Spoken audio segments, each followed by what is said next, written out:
Have you ever been in a situation where you knew what needed to be done, but felt constrained by process or permission? Do you ever wonder what truly sets apart those who make a profound impact? I'm Lee Whitmore, and on today's Level Up Leadership podcast, we're exploring that very idea with Act Like You Own It, Cultivate True Leadership and Impact. Years ago, when I was an aspiring assistant manager in retail, I witnessed something that profoundly shaped my approach to leadership and has stayed with me ever since. I remember being on the sidelines, watching intently as a senior regional leadership team conducted an unannounced visit to a store. They moved through the aisles, observing everything, talking to staff, and making detailed notes. Eventually, they spoke with the store manager about a number of things, but one particular issue stood out. There was a row of strip lights that had blown, leaving a significant area of product display dimly lit and looking far from its best. The manager's immediate response was that he'd ordered the lights over a week ago and there was some kind of delay, though he didn't really know what the delay was. The senior leaders pressed him. "What else could you have done?" He looked a little confused, reiterating that he had followed the process and ordered the lights. They asked him again, "What else could you have done?" He remained perplexed. That's when they delivered a powerful lesson that resonated with me throughout my career. They said, "Okay, listen. Imagine it was your name over the door. This is your family business. You own it. The money in the till is your children's inheritance. It's your mortgage payments," they continued. "Everything that happens is your responsibility. There is no head office. Your reputation is on the line for any complaints or issues. The success or failure of the store is your success or failure as a businessman." With this vivid framing, they asked him once more, "What options might you have considered for those lights?" The manager paused, clearly thinking differently now, and he finally offered, "Well, I probably would have found out what the delay was and maybe challenged it, see if they could come any quicker." "That's a great option," they confirmed, but they weren't finished. "What more might you have done if you were absolutely committed to making sure your business was running as well as it possibly could?" He thought for a while, and then a light bulb moment, pardon the pun. "Well, I probably would have taken £10 out of the float in the till, popped down to the hardware store and bought the strip lights."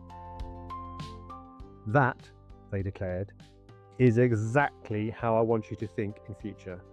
I want you to imagine it's your name over the door, your business, your responsibility. You have my permission to act exactly how you would if this was your business.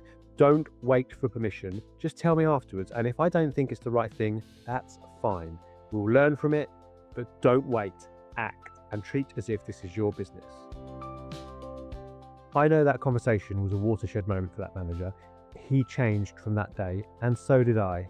I've taken that mantra with me on every leadership role I've had, and I constantly encourage others to embrace this mindset too.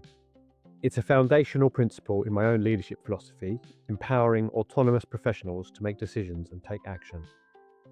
Now, it's crucial to acknowledge that there's a difference between the fast-paced world of retail and other industries. There's an even bigger difference, of course, between the private and public sector. So as a senior leader in a public service organisation, I often reflect on how we can effectively apply these lessons. What about if you're in a frontline role? Sometimes you'll find yourself faced with complex decisions that impact the individuals we serve. Perhaps a decision about a request or an expectation from a client. You might feel that the right thing to do is to deliver on that expectation, to truly give them what they need, even if it means stretching slightly beyond what strict policies or processes might typically allow. Other times you might feel the right course of action is to decline a request.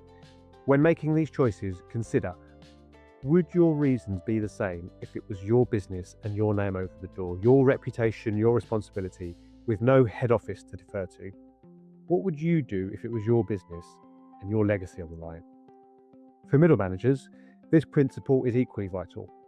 You might, for example, have a team member who isn't performing as well as expected. You have a decision to make. Do you initiate formal performance management processes, focusing on accountability?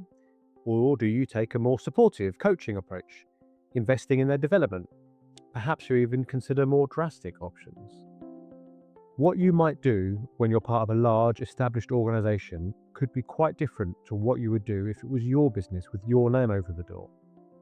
My experience in leading multidisciplinary teams and driving a culture of inclusivity and accountability has shown me the power of this mindset. It's about taking the initiative to develop leadership potential and provide the support and guidance that aspiring and established leaders need for continuous growth and transformation. As a senior leader, the act like you own it mentality becomes even more critical, particularly when navigating complex strategic landscapes and partnership arrangements. For example, there will be times when your key strategic partners embark on initiatives that weren't what you expected or might even in some way hinder your own strategic aims. What's your immediate reaction? Do you tackle them? Do you pick up the phone and talk to their chief executive about opportunities to collaborate? Or do you submit a formal complaint? Or do you simply let your regional directors know and hope that they'll deal with it? Now apply the own it lens. What would you do if it was your business and there was no head office to rely on? What would you do if their actions were having a detrimental impact on the delivery of the service that your business relies on? Would you do something different?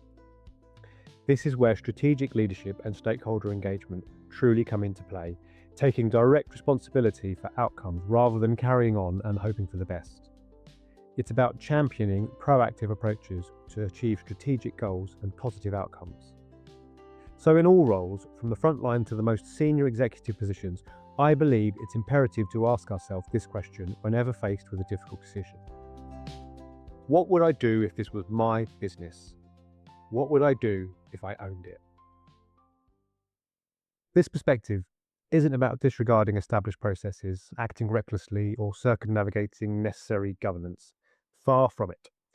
It's about cultivating a deep sense of personal responsibility and accountability that goes beyond simply following the process.